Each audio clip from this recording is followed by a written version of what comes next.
Hello guys, আজকে mother's day. আমি mother's day উপলক্ষে মার জন্য একটা ফুলদানি বানিয়েছি, মার জন্য গিফট দিয়েছি, আর হলো মার জন্য একটা ড্রয়িং বানিয়েছি। খাতার প্রথম পেজে তাও এই দেখো কেমন হয়েছে, তোমরা সবাই বলবা। মা কেমন লেগেছে? ভালো হয়েছে।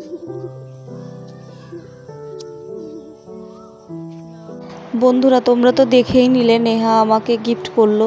তো কি কি গিফট করলো চলো তোমাদেরকে খুলে দেখাই। তো তেমন কিছুই না, বাচ্চা মানুষ যেরকম পেরেছে তেমনই আর কি দিয়েছে। ও যে করেছে এটাই আমার কাছে অনেক। আমি ওর মা হিসেবে অনেক গর্ব ফিল করি, কারণ মাঝে মাঝে আমাকে এমন গিফট করে থাকে। ও একটা চিপসের প্যাকেট আর কিছু লজেন আর একটা ফ্যান্টাসি কিনে দিয়েছিল। নিজের খাবারের পয়সা থেকে বাঁচিয়ে এটা করেছে। আমার মেয়েটা খুবই লক্ষ্মী, আমাকে অনেকটাই ভালোবাসে, আমি বুঝতে পারি। এটা মা, এটা আমি, আর এটা আমি মাকে ফুলদানি দিলাম। তাই এটার মেয়েটার মাথায় তো চুল আছে। পৃথিবীতে সব থেকে সুন্দর অনুভূতি হলো একটা মেয়ে মা হওয়া। তো এই সুখটা যেন ভগবান সকলকেই দেয়।